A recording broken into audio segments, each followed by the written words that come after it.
Hi everyone, welcome to Flavor of Indonesia episode 3.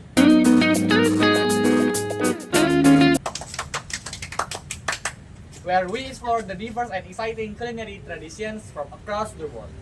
I'm Alfito Tarigan and I'm here with my co-host. I'm Alfito Sianturi. Today we have got a super interesting topic, fusion food.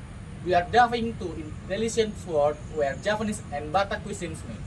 Joining us today are two guests from these backgrounds. Muhammad Wisnu, representing Japanese cuisine, and Sugito Helbinus, who is Batak Truk and Truk. Welcome to the show, Wisnu and Sugito.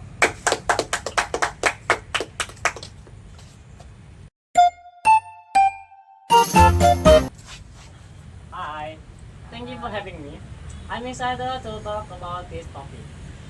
Two of my favorite things, Japanese food and mixing flavors. Sam here. Thanks for having us. As someone who loves Batak food, I'm curious about how our flavors blend with Japanese dishes. We're trying to have both you here. Fusion food is becoming such a trend, especially as a people look for new ways to combine traditional flavor. So, let's start with the basic. What are the key differences between Japanese and Batak cuisine? Well, Japanese food is known for its blends of sweet and savory flavors. We use a lot of spices, but our dishes tend to have a more subtle and sweet profile compared to some of the spices food in Indonesia. Think of this like gudeg, which is a sweet slow cooked fruit, or soto, which is a Middle East spiced broth.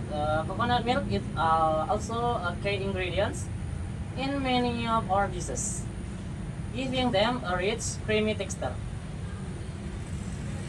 And Batak food, on the other hand, is bold and fiery. We love our spices and the flavors tend to be much more robust. We use a lot of andaliman, a tip of Szechuan pepper that give our dishes that signature numbing spice.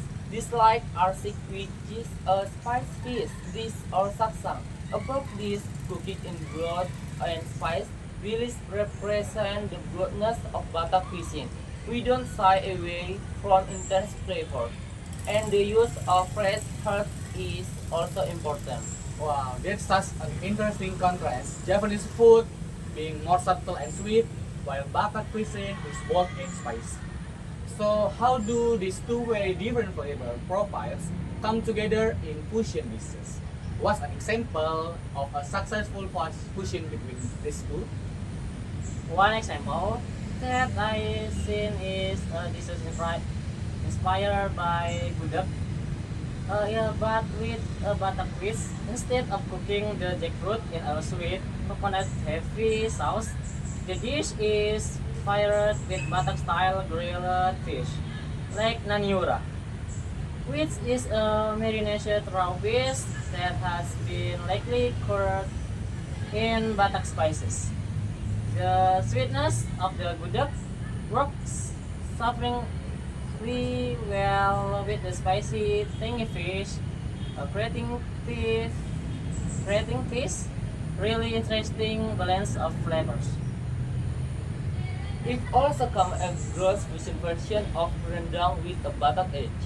We're talking about using the rich coconut milk base of Japanese rendang, but seasoning it with andaliman and bawang Batak or Batak shallots, adding that intense peppery kick. It takes it dish that's traditionally more mellow and give it an exciting, speedy sweet. Wow, that sounds delicious. It's fascinating how dishes with such different roots can come together to create something that entirely new. Have either of the tried creating your own fusion dishes at home? Oh, absolutely. I love experimenting with Batak flavors in Japanese dishes. One thing I've been making is a tumis kanki, which is a Japanese stir fried butter spinach. this, but I spiced it up with andaliman. It's still the like fresh dish we're used to in Japanese cuisine. But the peppery kick adds a whole new dimension to it. This sounds amazing. I've tried something similar, but the other way around. I took arsik, which is the traditional Batak spice fish, and paired it with sambal kacang, which is a peanut-based sauce from Japanese cuisine. You think the richness of the peanut would overpower the fish, but it actually balances out the spice really nicely. Wow, I've never would have thought of that combination. It's great to see how these flavors can complement each other. Now, for our listeners who might want to try the fusion food of Japanese and Batak cuisines, for the listener, can you give some tips when the listener trying to make a Japanese and Batak fusion food?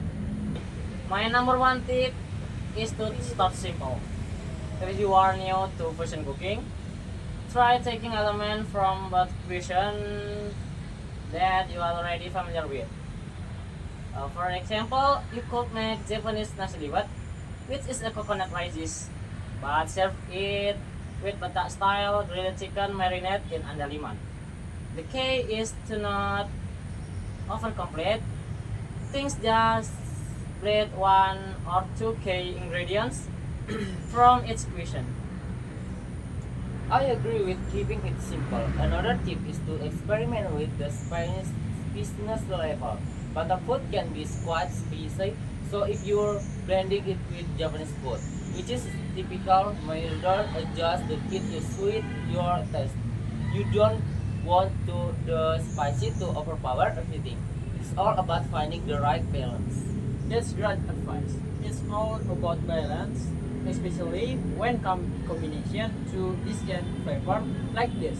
So, before we wrap up, what do you think the future holds for Japanese Batak fusion food?